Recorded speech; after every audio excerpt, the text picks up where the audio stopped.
Bienvenidas y bienvenidos a esta segunda parte del análisis crítica de la tercera y última temporada de la versión original del Juego del Calamar.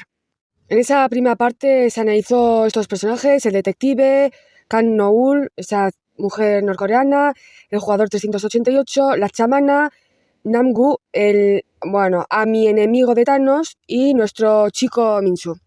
Continuemos con el análisis. Mirad, que hayamos tenido en esta tercera y última temporada más minutos en pantalla del jugador 100, que es un degenerado, tanto el jugador, el personaje, como el actor.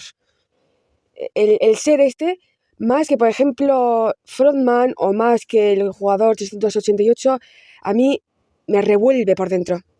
Quiero creer que Netflix, tanto la productora surcoreana, como la estadounidense, no tomó medidas con este actor, entre comillas, porque tanto la segunda como la tercera temporada la grabaron del tirón, y una vez estrenada la segunda temporada se supo de los cargos terribles y con pruebas de este ser, pero no lo sé, porque creo que los cargos ya se sabían desde hacía un par de años.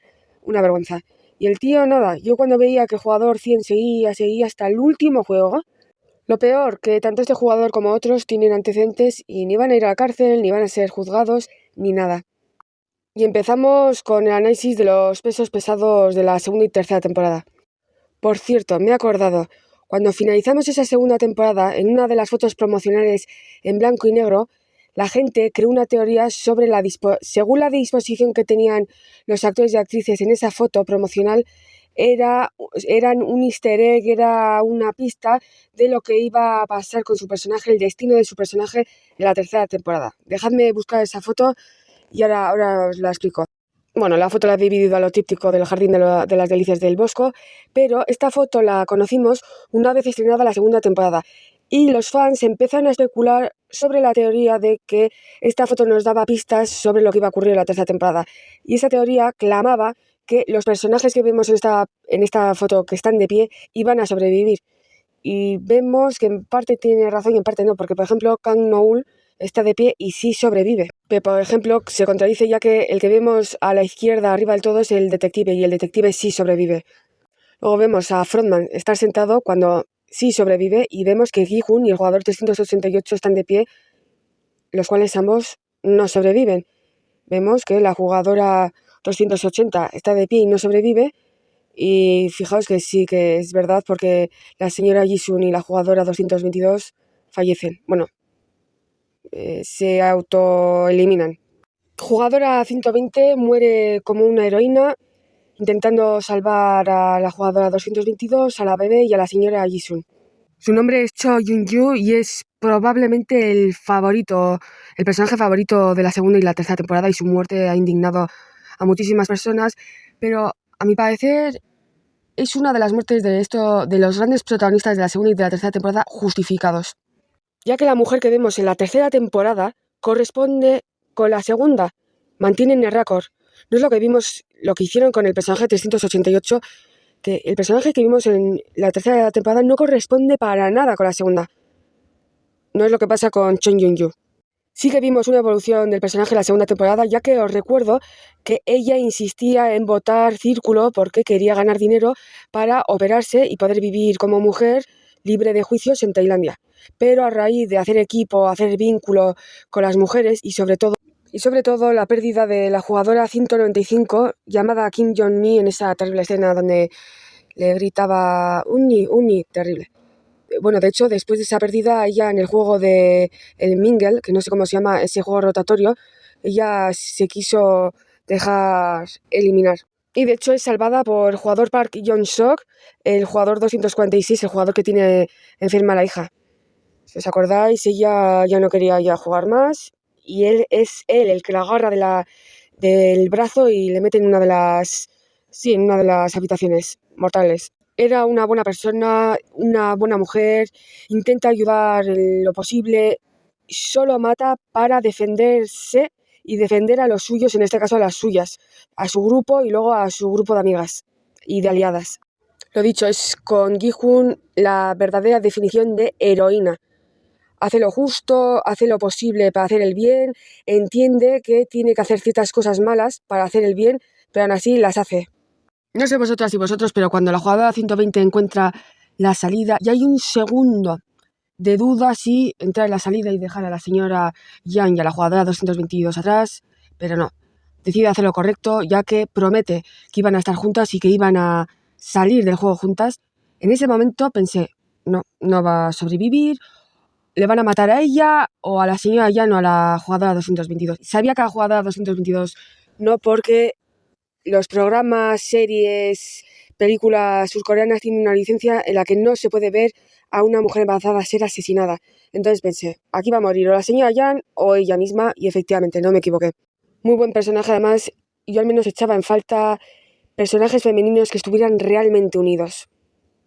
Mujeres unidas, ayudándose de verdad las unas a las otras. Para mí, con el final de Gi-hun, es el final mejor escrito y más justificado. Es muy triste. Aquí ya, cuando murió la jugadora 120, ya empecé a emocionarme. Fijaos que, como diría Fermín Trujillo, no soy de llorar, pero aquí ya se me empezó a encoger el pecho. Detalle, esto va a ser muy traumático, pero es que si yo me traumé, vosotros también. El personaje 120 muere odiando su cuerpo y no pudiendo haber vivido en el cuerpo que quería en Tailandia. Hizo lo correcto, pero murió en un cuerpo que ella no consideraba que era suyo. Jugador 007, su nombre es Park Jong-sik, conocido como el del pelo afro con gafas que está con la madre en el juego del calamar.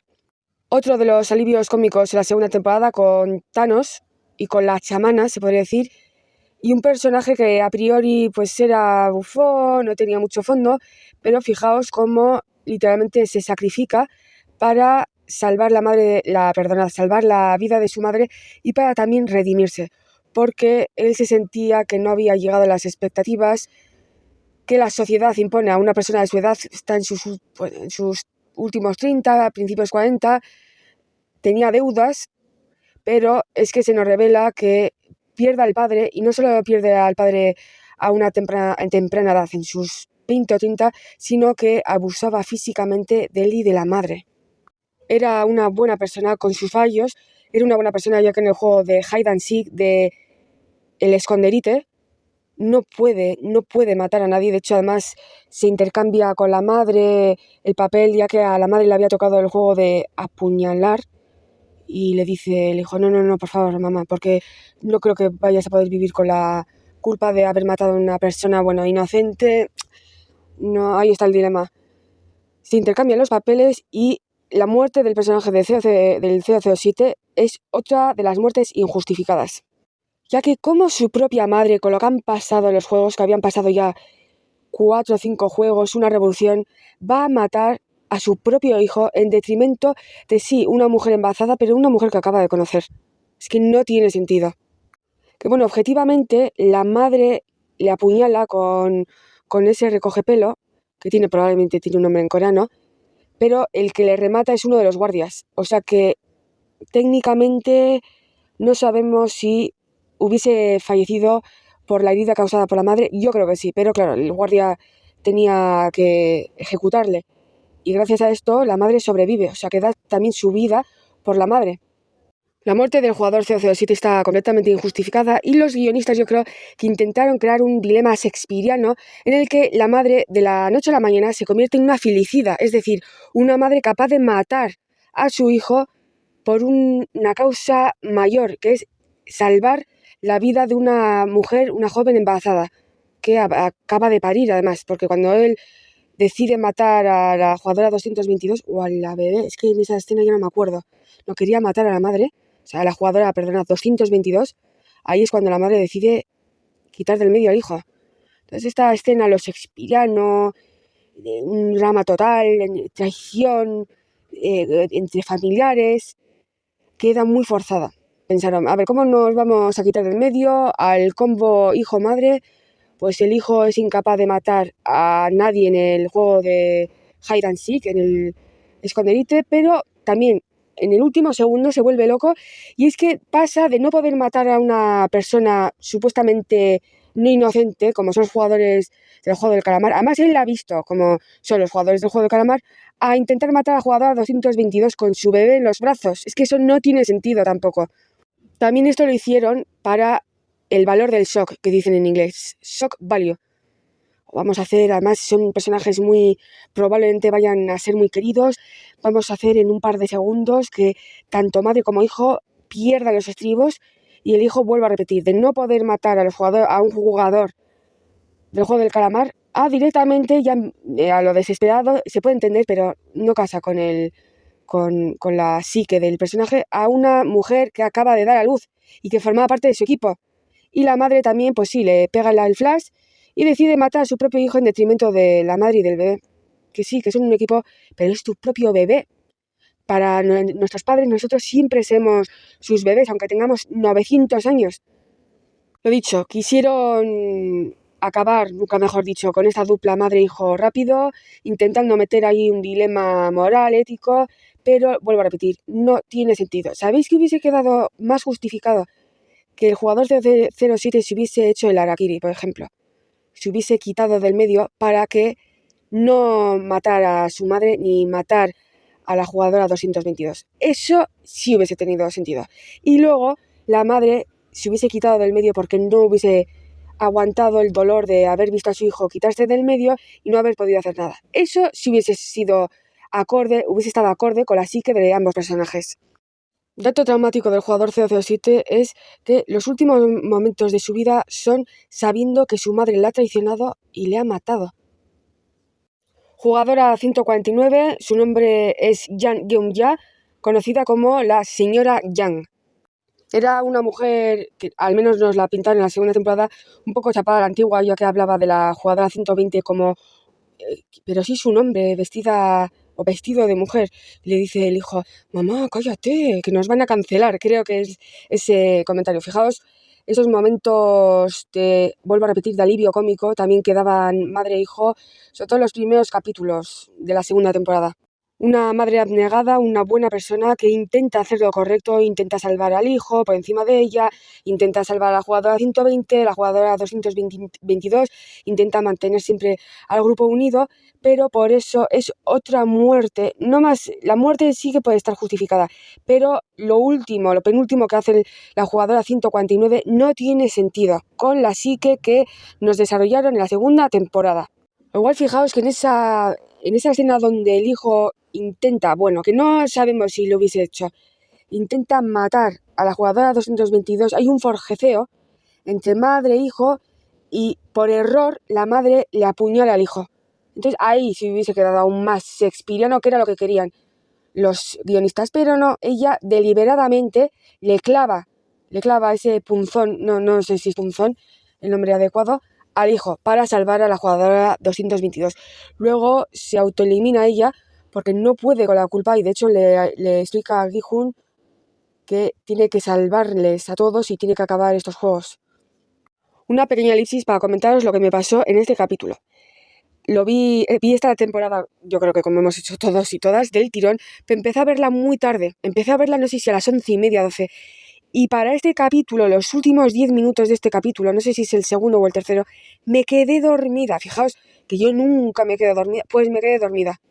Entonces, lo último que vi, antes de quedarme dormida, fue, pues, sí, los entresijos de El Escondite, y lo siguiente fue esa escena donde los guardias meten ese ataúd y veo a la señora muerta, colgada. Me quedé en shock. ¿Pero qué ha pasado? ¿Qué pasa? Y fijaos, tuve que retroceder, no sé si 10 minutos, 10, 15 minutos. Así es como me enteré de la muerte de este personaje y de la muerte del hijo. Lo vi en In Media Res. Como he mencionado antes, se desvela que el padre muere, pero había sometido a la familia, al hijo, a la madre, sobre todo a la madre, a abusos físicos. Porque, si os acordáis, en el juego de luz verde, luz roja, hacen un chascarrillo la madre y el hijo, dicen, bueno, pues si morimos nos reunimos con papá. Ahí no sabíamos la naturaleza de la relación que tenían, pero se nos desvela que el marido, el padre, era un maltratador. Mujer muy fuerte, como he dicho antes, abnegada por el hijo, hace lo correcto, era una buena persona como el hijo, pero que en las últimas horas es que claro, que hay un gran dilema. Hace bien en eliminar al hijo para salvar a la jugadora 222. Mucha gente dirá, no, porque luego la jugadora 222 se elimina ella sola porque no iba a poder sobrevivir en el juego de la cuerda. Entonces aquí es un gran dilema. Yo creo que también esto lo hicieron aposta los guionistas, porque este es un dilema, uno de los grandes dilemas del juego del calamar. ¿Vosotros qué hubieseis hecho si hubieseis estado jugando con un familiar? ¿Lo hubieseis matado en detrimento de una madre y de su bebé? Es que este dilema es ético-moral, es terrible. Y yo, lo siento mucho, no hubiese matado a un familiar, y menos a un hijo. Lo siento mucho, no. Si me notáis la voz cogida es que he estornudado 17 veces. Buena persona como el hijo, pero que hace algo supuestamente incorrecto por un bien mayor. Y al hacer eso, la culpa se le come por dentro, no puede más y se quita del medio. Dato traumático, la señora Yan se quita del medio sabiendo que mató a su hijo y tenía esperanzas de que Gi-hun boicoteara los juegos y que la jugadora 222 sobreviviese y cuidase de su hija. Qué satisfacción agridulce, porque cuando escuché eso de jugador 333 eliminado, supe lo que debía pasar, pero fue una satisfacción y no creo que llegaron a decir jugador 100 eliminado. Jugador 333, Lee Myung-gi, el youtuber que le había dejado en la ruina a Thanos, un jugador despreciable desde la segunda temporada y ojo que también tenemos, como dicen los chavales, a Sims, a plancha calzoncillos, babeando por este jugador después de la segunda temporada, pero después de la tercera, viendo lo que hace la tercera. La sociedad hibristofílica que tenemos es repugnante. ¿Veis cómo el personaje de Thanos era más complicado y tenía más profundidad de la que le han otorgado la gente? La gente se ha quedado en los memes, el rap, en la caricatura del personaje. Pero Thanos decía en la segunda temporada que el jugador 333 era un hijo de P. Lo sabíamos muchísimos los que acabamos de ver la segunda temporada, pero la gente, ay que no, que se preocupa por la jugadora 222 y el bebé, ay que sí, pero eso es porque es guapo, eso es por el efecto halo. Si este chico no sería atractivo, dirían, joder, se darían cuenta de la realidad, pero lo dicho, vivimos una sociedad hibristofílica, donde hay mujeres que escriben cartas a asesinos en serie, que se casan con asesinos en serie. Hay que destacar la interpretación de Im Siwan, que era antiguamente un idol, un cantante bailarín de K-pop. Para mí, con la interpretación de Gi-hun y de la señorita Yan, la mejor interpretación de esta tercera temporada. Esa última escena donde prácticamente le pide a Gi-hun que sacrifique a su propia hija, esa cara de desesperación, de rabia, de odio. Muy buen actor, muy buen actor. Fijaos que toda esa profundidad psicológica interpretativa que carece el actor que hace de detective, lo siento por no decir el nombre, ya os he dicho que soy muy mala para los nombres surcoreanos, la tiene este chico, porque en esa escena del último juego, con la barra, gritando a la Gi-hun, dispuesta a sacrificar a su propia hija de apenas horas. Esa escena es terrible, una carga dramática interpretativa, y era muy fácil de caer en la sobreactuación, pero lo hace impresionante. Lo dicho, el jugador 333, yo ya me di cuenta en la segunda temporada que era un sociópata de libro, narcisista, manipulador, y claro, mucha gente destaca, bueno, pero es que en la segunda temporada salva a la madre de su hijo, no sabíamos que era una nena, una beba, y bueno, en la tercera, que no, era una engañifa de los guionistas. Se ve el verdadero color, los verdaderos colores de este personaje se ve cuando en esta escena final, vuelvo a repetir, estaba dispuesto a sacrificar a Gi-hun y a su propia hija para llevarse el dinero, que eran al final, no sé si 47 billones de wons.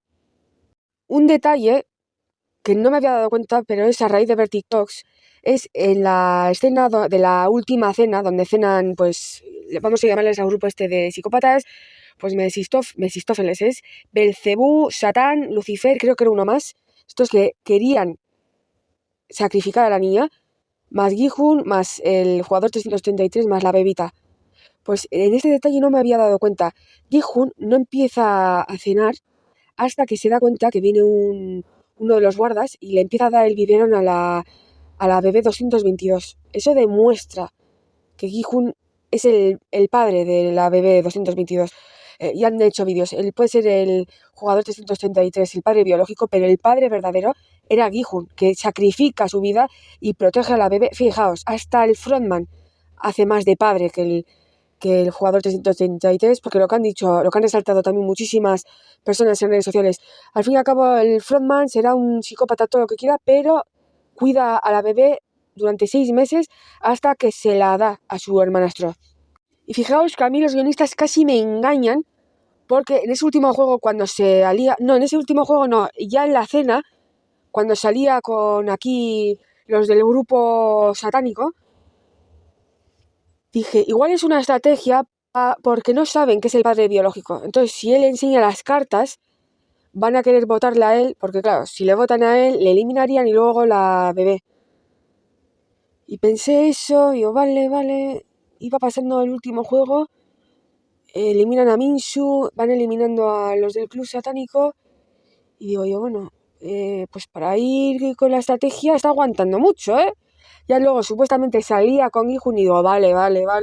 Entonces sí, era una estrategia para no, como he dicho antes, no mostrar sus cartas, no mostrarse vulnerable, es decir, no sabían que era el padre biológico. Pero claro, cuando se quedan los tres, el juego terminaba cuando quedaba solo uno. Entonces ahí se demuestran los verdaderos colores. Pero claro, lo normal hubiese sido que hubiese sacrificado a Gi-hun y luego a la bebé, pero no. Quería sacrificar a Gi-hun y a la bebé. Enganchando con lo que he dicho de la sociedad ibistofílica repugnante que tenemos, fijaos que hay gente que le justifica todo diciendo que está traumatizado por la muerte de la jugadora 222. Y lo que he dicho yo en varios comentarios, perdonad, él no estaba traumatizado cuando decide junto con el Mingu el amiguito de Thanos, no estaba traumatizado cuando decide matar jugadores extra en el juego de Hide and Seek, en el juego del escondite apuñalador. Ahí no estaba muy traumatizado, ¿eh? Es que además quería sacrificar a la bebé por ego.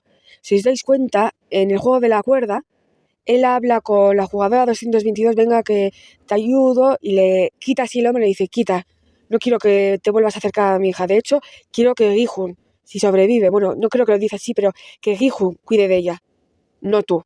Así que aléjate de nosotras. Entonces ahí ya decide que la niña, que me da igual, me ha rechazado, que te den por ahí, como si mueres, me da lo mismo. Pero la gente está diciendo que es que se queda traumatizado porque la jugadora 222 se ha sacrificado por su hija y no ha podido con el dolor. Que no, que es un sociópata de manual, un narcisista y un manipulador. Y solo gente ibristofílica, gente con muchos problemas mentales, como dicen los chavales, daddy issues, problemas con papá, le justifican todo a un tipo como este. Lo que hubiese dado yo por tener a Thanos en la tercera temporada y no tener al jugador 333 o al Mingu este. Bueno, vale, el 333 vale porque era un protagonista. Además, él, a ver, la motito, él, ella y la bebé ejemplifican también a Adán y Eva, la familia convencional, vale, eso te lo compro. Pero haber tenido más minutos del Mingu este o el amigo este de Thanos antes que de Thanos, jamás os lo perdonaré, guionistas. Jugadora 222, de nombre Kim Jung-hee. Y os digo, si con la muerte de la jugadora 120 se me empezaba a encoger el pecho, con la muerte de madre e hijo me quedé en shock, porque como he explicado antes, me quedé dormida y tuve que ver ese capítulo casi en media res, y ya con la muerte de la jugadora 222 lloré 5 minutos, tuve que parar, en fin, 5 o 10 minutos.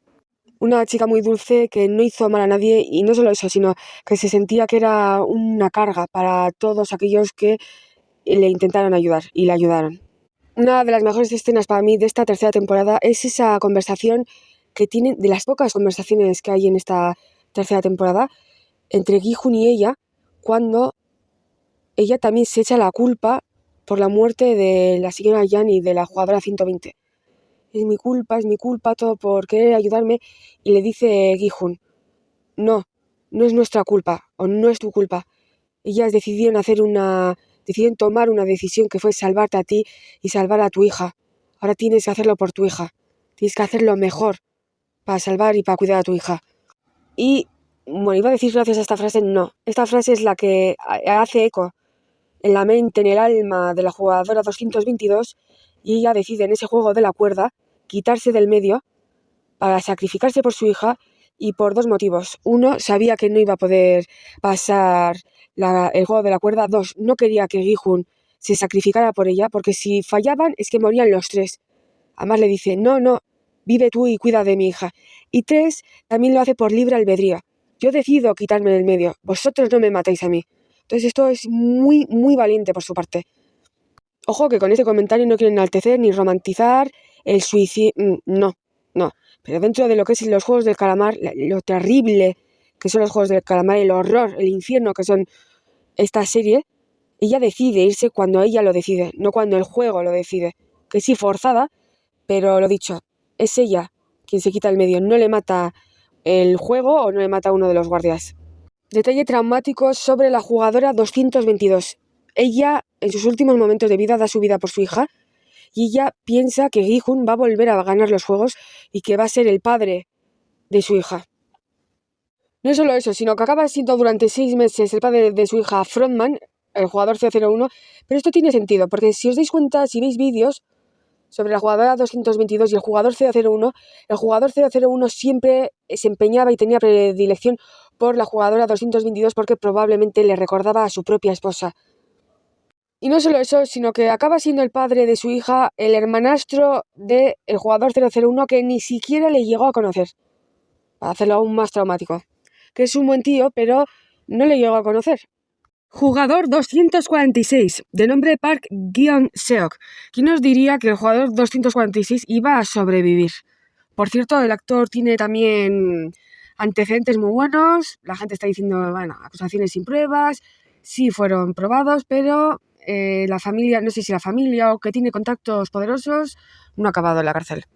Voy a intentar ser lo más objetiva posible, no sesgada, porque es muy difícil después de leer todos los antecedentes del actor, ser objetiva y empatizar con el personaje. Pues que el personaje era un pobre hombre que dibujaba en el parque de atracciones donde también trabajaba la guarda 011 y supimos que la pobre hija estaba muy enferma de un tipo de C, no sé si de huesos o de sangre, o no sé si tenía leucemia. Esto va a sonar un poco duro, pero sinceramente el personaje, quitando ese drama terrible, es una excusa para humanizar al personaje de Kang Noel, al personaje de la guarda 011, ya que a raíz de este drama personal se ve el lado humano de Noel. Y no sobrevive él, el jugador 246, gracias a Kang Noel, sino que también sobrevive la hija. La hija, porque estaba en tratamiento, lo que pasa que si el jugador 246 se mete a los juegos del calamar era porque había un tratamiento experimental que valía muchísimo dinero. A mí, perdonadme esto, pero el final no me parece verosímil, porque el tipo de enfermedad que tenía la niña, en fin, no me quiero meter ya en datos terribles, pero no es real. Y luego, otra curiosidad, fijaos que en esta última escena, él está dibujando a Kang Noel y ella le mira, pero le mira de una forma como diciendo, ¿me reconoces, no? Y finalmente, después de unos segundos, el jugador 246 le dice a Noel, espera un momento, ¿nosotros nos conocemos de algo? Ah, tú trabajabas aquí, ¿no? Y ella le explica, pero no le reconoce como la guarda 011 que prácticamente salvó su vida.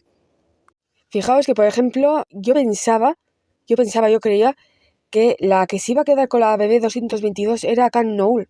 Pero claro, ahí nos meten también esta trama en la que el detective o ese encargado de reunir a familias separadas por la guerra de Corea le llama y le comenta que hay una pista sobre su hija que le lleva a China. Pero yo creo que todo el mundo pensábamos que la que se iba a encargar de la bebé 222 era Kang Noel. El capitán, si no me equivoco, de rango Capitán Park, un villano que no me aportó absolutamente nada. A eso sí, un pelazo tenía el tío, pero no aporta nada. Porque fíjate que hay villanos carismáticos o secundarios. Bueno, este papel sería un terciario. Si existe, pues hay ciertos papeles bien escritos que incluso pueden robar, pero no me aportó absolutamente nada. Además se sabía que el tío no era de fiar. Hay mucha gente que le sobrevino saber que era parte del equipo de Ino, del jugador 001, de Frontman, pero se notaba que no era de fiar. Entonces, si los guionistas quisieron jugar con eso, fallaron completamente. Los VIP o VIPs de Viperinos en esta temporada pasan de ser espectadores a ejecutores. Esto es una clara introducción poco a poco a la versión estadounidense, pero no sé si visteis esta temporada en versión original. Yo la vi ya a partir del segundo capítulo en versión original y no sé por qué, pero cuando hablaban, el sonido de la voz, no sé si les habían doblado, no sé, queda de vergüenza ajena, no casa la voz doblada con el actor y, bueno, la actriz, la que es VIP mujer, no se le llega a ver la cara o más que unos segundos, cuando en ese juego del escondite puede ser, formaba parte de las ejecuciones. Las máscaras todas tienen simbolismos, porque son máscaras de animales, creo que si no me equivoco de la antigua mitología griega, y los VIPs son una representación del poder de los de arriba, los peces gordos, de cómo por mucho que nos intentemos en cambiar el sistema, no podemos hacer nada. También con los VIPs es una representación también del espectador medio, o sea, de nosotras y de nosotras, ya que, como mencionaba en la primera parte de la crítica, después de finalizar la segunda temporada, todos nosotros, me incluyo, estábamos disfrutando con los memes, las chorradas de Thanos, como hacen los VIPs, y a la gente se le estaba olvidando que esta serie es el juego del calamar, juego de supervivencia, donde cazan y matan a seres humanos, a personas.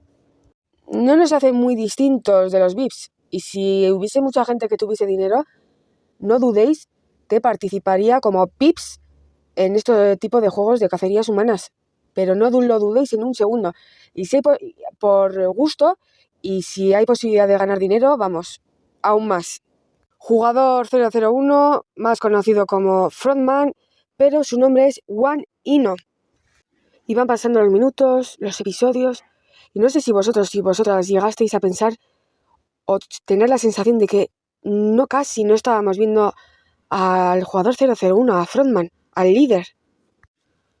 Yo extrañadísima, yo pensaba que igual el actor había tenido algún problema con los productores y los productores decidieron acortarle o directamente borrarle casi de la tercera temporada, pero es que haciendo esa primera parte fui a TikTok y vi un vídeo donde Jimmy Fallon le hacía una entrevista al actor Lee Byung-hun en el que le preguntaba, ¿va a haber un spin-off de The Frontman? Y el actor presionaba la tecla del círculo, es decir, confirmando un spin-off del jugador 001. Y aquí lo tenéis, por cierto, lo de poner al guarda llevándose a uno de las víctimas, en fin. El universo de Squid Game, ya lo estáis viendo, en verano del 2025, la tercera temporada, y fijaos que es la fase 1. Igual, que estos se han copiado obviamente a Marvel, igual llegan a tener esto fase 4. Luego, en invierno del 2026, se estrenaría Squid Game 1987, que serían los primeros juegos en este universo. Luego, en otoño del 26, Squid Game USA, que la gente, claro, está resaltando la de USA, porque se nos ha introducido en esta tercera temporada, pero nadie está hablando de Squid Game 1987. Luego, en primavera del 27, Squid Game, los juegos 28, y la gente se piensa, bueno, ya, y creo que en los juegos 28 es cuando participó el Frontman, que son esos flashbacks que vemos en la tercera temporada. Y luego, en invierno del 28, si veo bien, Squid Game World, es decir, Squid Game, el juego del calamar a nivel mundial. Se ha convertido en la gallina de los huevos de oro, están explotando la idea y a mí me da la sensación, no sé si lo han escrito todo de golpe, pero me da que ya para Squid Game la edición 28 va a estar la idea muy cansada, sobreexplotada y prostituida. Aquí os pregunto, ¿vosotros y vosotras vais a ver el resto de spin-offs o...? Es que dicen versiones, no. Serían secuelas, porque claro, la gente se piensa que la versión estadounidense es una secuela o una adaptación estadounidense. No. De hecho, nos dejan entrever que la edición estadounidense es antecesora de la coreana. La coreana copió, digo, en el universo el juego del calamar. Yo sinceramente... Hombre, aunque dicen que el director, esto creo que ya lo dije en el vídeo del juego del calamar la segunda temporada, el director podría ser David Fincher. Aunque bueno, David Fincher está en plena decadencia, desde hace ya más de 10 años. Juego del calamar 87, si son todos actores y la producción es coreana, pues igual, aunque a mí los 80 no... Además los 80 ya está muy manido. Hace 10 años se puso de moda readaptar o crear series, películas ambientadas en los 80, eso está ya muy pasadito. Lo que a mí sí que me va a llamar la atención el spin-off de Frontman, porque aun habiendo acabado la tercera temporada, todavía no sabemos muchísimas cosas, incógnitas y preguntas sobre el jugador 001. Le da la oportunidad a Gi-hun de hacer lo que hizo él en sus juegos. Él participó en los juegos del 2016, si no me equivoco. Y el creador de los juegos, recordemos el viejo 001, por cierto, otro que también tiene antecedentes terribles en la vida real, le dio una daga para acabar con todos sus oponentes cuando estaban durmiendo después de la zapada de la cena. Y no lo hizo. Gi-hun no. Aquí es la diferencia entre los dos personajes. Misterio sin resolver a día de hoy, habiendo visto la tercera temporada de The Frontman. El creador original de los juegos de Corea, recordemos el viejecito, el jugador 001 de esa primera temporada, era el padre. La historia que nos cuenta y le cuenta a Gi-hun sobre la esposa, la hija, si no recuerdo mal, era una historia verdadera. Durante esos 6 meses que pasan una vez destruida la isla y él, se supone que él, le da a la bebé 222 al hermanastro, durante esos 6 meses él es el que cuida personalmente a la bebé 222. Cuando Gi-hun se sacrifica por la bebé y vemos esa imagen del Frontman cabizbajo, ¿realmente siente la muerte de Gi-hun o piensa, este hombre es tonto? Si hubiese matado al club satánico cuando estaban durmiendo, como yo le dije, podrían haber sobrevivido los dos, tanto la bebé como él. Creo. Esto no lo sé. Porque si hubiese matado a estos del club satánico, y claro, luego igual no se hubiese podido dar ese último juego, porque la bebé no puede jugar. Entonces hubiesen dado como ganadores a Gi-hun y a la bebé 222. Si es así, en fin, Gi-hun lo debería haber hecho, quizás, yo creo que sí. Porque cuando en el caso del jugador 388 no le tembló la mano en matarle. Ahora, con estos que eran unos psicópatas que estaba claro que querían sacrificar a la bebé para salvar el culo, ay. Muy buen personaje, de hecho en la segunda temporada se come a todos. Y fijaos esto, qué bien lo han hecho los guionistas. Nos presentan el personaje de la primera temporada, un personaje muy misterioso. De hecho, cuando empecé yo la segunda temporada del personaje de The Frontman ni me acordaba. Ya cuando metieron el flashback, el líder, enmascarado negro que le mete un tiro al otro, vale, ni me acordaba. De eso a ser uno de mis personajes favoritos, y yo creo que el de todo el mundo, te digo, es que fue protagonista de la segunda temporada a no tener casi minutos en la tercera. Esto está hecho a propósito para colarnos, para crearnos ansiedad, para ver ese spin-off que creo que, si no me equivoco, es, como hemos visto antes, Squid Game 37. Es un personaje que se puede justificar lo que hace. Él ha perdido a toda su familia. No sabemos si el creador de estos juegos coreanos era el padre. Una vez que pierdes a todos los que quieres, ¿para qué ser buena persona? O hay que decidir, hay que seguir siendo buena persona. Son muchos dilemas alrededor de este personaje. Intenta ayudar a Gi-hun para redimirse o porque de verdad le tenía cierta estima y entendía la lucha de Gi-hun. Porque si os dais cuenta, el discurso, la batalla mental y moral era la siguiente. Frontman pensaba que el ser humano era malo, estoy completamente de acuerdo, en contraposición de Gi-hun, que pensaba que merecía la pena ser buena persona, hacer el bien, porque sí que hay personas bondadosas. Y es de esto de lo que se trata uno de los mensajes de la serie. Este personaje se intenta redimir ayudando a Gi-hun, otorgándole la daga, o simplemente seguía las reglas, o intentaba ser justo y equitativo porque es lo que hicieron con él, que es, ya os digo, el creador de los juegos surcoreanos hizo lo mismo con él, le dio la daga y le dio la posibilidad de matar a sus contrincantes.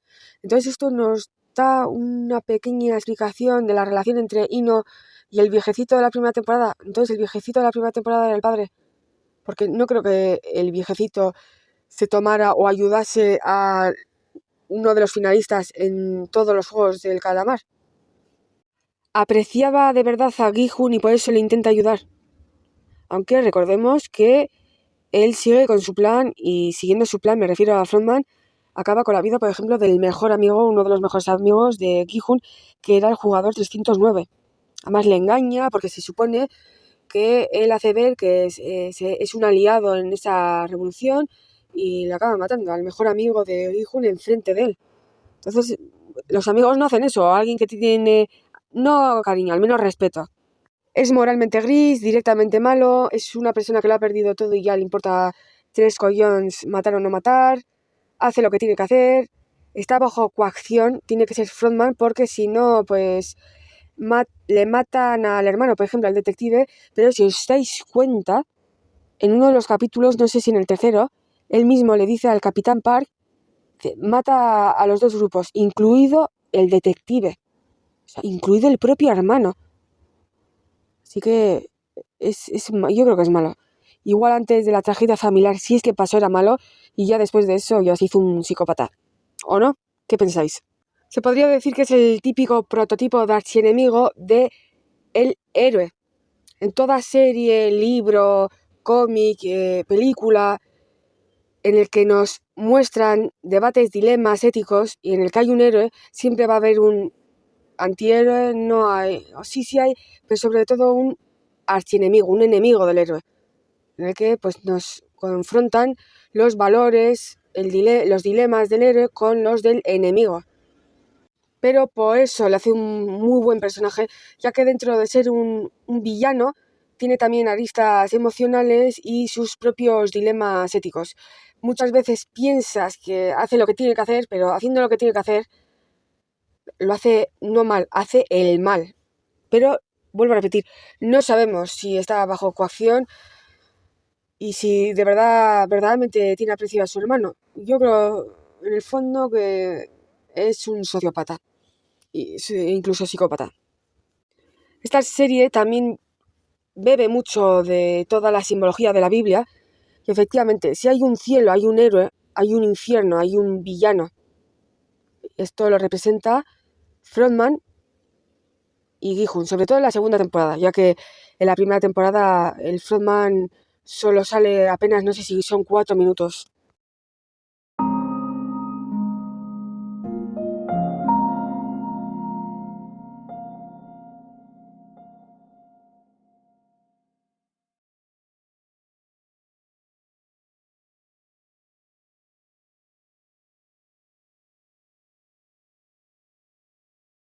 Ya lo habéis visto, poca gente está comentando esa alucinación que tiene Gi-hun con Sae-bok, que hace de la conciencia de Gi-hun o conciencia, moralidad, pero lo dicho, vuelvo a repetir, si Gi-hun hubiese matado a esos hijos del demonio, tanto la bebé como él hubiesen salvado el culo. Y otro de los cabos que estaban sin resolver era si el hermano pequeño de Sae-bok finalmente se había reunido con la madre, y efectivamente sí se reúne con la madre. El gran dilema sobre el destino de Gi-hun es si es un buen final para el personaje, si es justo. Obviamente no es justo, no es equitativo, pero a mí sí me ha gustado. El final es terrible, pero sí me ha gustado. Muere como un verdadero héroe, intentando hacer el bien, aunque bueno, yo lo siento mucho, lo del jugador 388 no se lo va a perdonar al personaje ni a los guionistas. Igual tuvieron también un problema con el actor, porque no entiendo la demonización del personaje 388. Es lo que he comentado también en varios vídeos. Y en este vídeo, a Gi-hun no se le tiembla la mano en matar al jugador 388, pero luego tiene esa epifanía con Sae-bok haciendo de la voz de su conciencia y no mata al club de los satánicos que querían sacrificar a una bebé. ¿Ves? Incoherencias del guión, las cuales denotan que esta segunda parte no la hicieron bien o la hicieron de tal forma para darle un plastazo al espectador y sobre todo en aras de dejar con mucho trauma y ansias al espectador para querer ver, desquitarse con la versión estadounidense, la del 1986, todo este universo que acabamos de ver. Esa frase al final, cuando se sacrifica, los seres humanos no somos caballos, los seres humanos somos, ya que ha habido polémica porque hay mucha gente que está diciendo que la traducción no está bien hecha, ya que si lo traducen de forma correcta al coreano, el verbo que se utiliza es un verbo que necesita, no exactamente, no recuerdo bien, pero es una frase incompleta. Gi-hun quería seguir completando la frase, porque él sabía lo que iba a decir, pero esto es un recurso que utilizan los guionistas para que nosotros como espectadores, con pensamiento crítico, y después de haber visto 3 temporadas, hayamos creado, después de los consiguientes debates, una opinión sobre la naturaleza humana.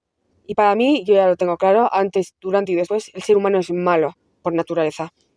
Esa analogía con los caballos que nos retrotrae a la adicción que tenía Gi-hun con la apuesta con los caballos y cómo veíamos como los VIPs con figuritas que representaban a los jugadores iban eliminando a los jugadores. Esto sí está bien escrito. Frontman, cuando les secuestra por segunda vez y le gasea a los Simpson en la primera temporada, creo que es la primera temporada, tienen una conversación sobre... Frontman le dice a Gi-hun comparando a las personas con los caballos. Seres irracionales, seres desbocados que necesitan ser amarrados y amaestrados. Es por eso que en esta frase final Gi-hun le dice tanto a Frontman, a los VIPs y a nosotros como telespectadores que los seres humanos no somos caballos. Pero a mí esto me pone de muy mal humor, ya que los caballos son seres tienen sentimientos, sintientes, está bien dicho, tienen sentimientos y los caballos son animales muy leales. Ya nos gustaría ser más como caballos. También todo este discurso, que fijaos que todo el discurso gira en torno a los caballos. Cuando la serie se llama El Juego del Calamar, podrían haber hecho ahí un juego de palabras con el Juego del Calamar. No somos calamares, pero no le da tanta potencia, tanta fuerza al discurso. Esto también quiero creer que es un discurso animalista, ya que a los animales se les ha explotado básicamente desde que el hombre es hombre y la mujer es mujer, ya que se le utilizaba para carga, para la guerra, para transportar. Así que esto también quiero pensar que es un mensaje animalista, que creo que no, porque nos hacen una comparación personas-animales, tomando a los animales como seres inferiores, ya que no tienen intelecto, cosa que los humanos sí, por eso que los humanos somos, y ahí está dentro del foro interno de cada uno, crearse, como he dicho antes, pues un concepto individual de lo que es el ser humano. Muere haciendo lo correcto, pero hay que también anotar que muere también matando. Vuelvo a repetir, el personaje 388 no merecía morir a manos de Gi-hun. Los guionistas probablemente, igual en la primera temporada no, pero en la segunda y en la tercera tomaron como ejemplo uno de los personajes universales literatos por excelencia, que es a Don Quijote. Él quiere hacer una revolución, quiere acabar con el mal, quiere acabar con los juegos, pero se topa con la realidad que no puedes acabar con los de arriba, con el mal, porque el mal es muchísimo más poderoso y no vas a poder ganarlo. Es terrible, pero la vida es así. De todas formas, aunque hubiese sobrevivido, sí, se hubiese encargado de la bebé 222, pero era un hombre ya muy traumatizado. Si os dais cuenta, cuando al principio de la tercera temporada él no quería vivir, de hecho le dice a uno de los guardas que le mate, porque después de la muerte de su amigo íntimo, del jugador 270 puede ser, él está roto. Ya estaba roto después de haber ganado los juegos, después de toda esa segunda temporada, pero después de la muerte del amigo, ahí ya le daba todo igual. Y un hecho traumático sobre el personaje de Gi-hun es que muere sabiendo que su hija, su primera hija, porque yo a la bebé 222 le considero hija de Gi-hun, él sabe que le odia. Eso es terrible también, terrible. En un final alternativo donde hubiese sobrevivido, sí hubiese sobrevivido, no quiero decir, le hubiese cuidado a la bebé 222, pero era un hombre terriblemente traumatizado, no me extraña, es completamente entendible, y no sabemos si la relación con la hija primogénita se hubiese curado, no lo sabemos. Eso es pensamiento contrafáctico, eso es un final alternativo. El final es el que es un héroe. Empezó como un antihéroe, siguió como un héroe y ha acabado como un verdadero héroe. Esta tercera temporada es la más deprimente, esto lo he visto en muchísimos vídeos porque es verdad. La primera era muy violenta, yo siempre lo he dicho, lo de la violencia explícita en las series, como el sexo, violencia, sexo explícito en series y en películas, no está justificado. Para nada. Esta tercera parte es la más cruenta, la más oscura, ya que en la primera, por lo menos, nos daba la esperanza de un Gi-hun con ese pelo rojo de crear una revolución, de intentar derrocar a estos juegos. En la segunda, como he dicho, nos engañaron los guionistas, fue una falsa una falsa alegría, una falsa normalidad de los juegos de calamar. Sabíamos que estábamos viendo los juegos de calamar, pero teníamos momentos incluso de comedia. Y teníamos, como he explicado en el primer vídeo, teníamos la esperanza de que Gi-hun en esa revolución iba a tener éxito, y si no iba a tener éxito, el detective iba a llegar a la isla y iba a liberar a los jugadores, los que quedaran. Pero no, y este es el mensaje que han querido dar desde el principio los guionistas y el director. La vida es así. Los de arriba son auténticos psicópatas, no puedes hacer nada, y no puedes hacer nada por cambiar el sistema. Ya está. Siendo buena persona, esto también es un mensaje, siendo buena persona, en la sociedad actual, en las de antes también, pero sobre todo en la sociedad actual, te van a follar vivo, pero en el mal sentido. Vas a acabar muy mal o incluso vas a acabar muerto o muerta. Pero muchos de vosotros diréis, bueno, pero también ha habido jugadores que han hecho el mal y han acabado igual. Ya, pero el mensaje que quiere transmitir la serie es que haciendo el bien no se va a ningún lado. Y ese mensaje es terrible. Pero yo soy nihilista. Yo no creo en la bondad humana, no creo que el ser humano sea bueno por naturaleza. Yo creo que el ser humano nacemos malos y nos volvemos peores. Y el ejemplo más claro es, como he mencionado a lo largo de este vídeo y el anterior, es que la gente estaba haciendo, los chavales y los chavales, estábamos, me incluyo yo, haciendo vídeos de cachondeo después de finalizar la segunda temporada. Y estábamos viendo el juego del calamar. Hay gente que literalmente estaba disfrutando de las muertes, además muertes muy violentas, muy explícitas, riéndose. Yo me acuerdo que le escribí en un vídeo, ¿pero de qué te ríes? Si es una muerte terrible. Ya, bueno, pero en el fondo es graciosa. ¿En el fondo graciosa de qué? Como he leído que hay muchas personas que consideran esta tercera temporada la más graciosa. ¿Pero graciosa de qué? ¿Dónde es graciosa? También hay muchas personas que están escandalizadas. ¡Ay, cómo puede decir esto esta serie! ¿Cómo puede transmitir eso? Que la gente es mala y la gente solo se mueve por codicia y por egoísmo. Y ya, ¿y por qué se mueve la gente? ¿Por amor y buenas intenciones? ¿Bondad y empatía? Si se movería por eso, no estaríamos literalmente viviendo el infierno en tierra, ¿no? ¿Mm? No me creo que la gente sea tan naif. Eso, yo creo que ese argumento es para ocultar su propia maldad. Ya que acabo porque se me ha hecho el vídeo larguísimo. La mejor temporada, obviamente, la primera, después la segunda y como último esta tercera. El final muy apresurado y sobre todo lo que más me revienta es que este final está hecho para que las secuelas tengan éxito. Si no hubiesen firmado y dado luz verde a otras secuelas, el final hubiese sido muchísimo mejor. Eso os lo garantizo. Aún así, esta, digamos, trilogía es un ejercicio filosófico, moral y ético sobre la naturaleza humana muy bueno, muy terrible. Y el que no lo quiera ver, pues allá él, pero esto es la realidad. El ser humano es malo, no puedes derrocar a los de arriba por mucho que lo intentes. Y en esta sociedad, ser buena persona no te sirve de nada. Es que ya no os digo para tener éxito. A la hora de conocer gente, hacer amigos, tener pareja, es que ser buena persona tampoco, porque se aprovechan de ti. No digo que ser mala persona, pero hay que tener inteligencia de calle, universidad de la vida, para que no te la líen. Porque siendo bondadoso, empático, no se va a ningún lado. Es terrible, pero es la realidad. Vivimos en el infierno en tierra y esta serie básicamente te lo va diciendo en 3 temporadas.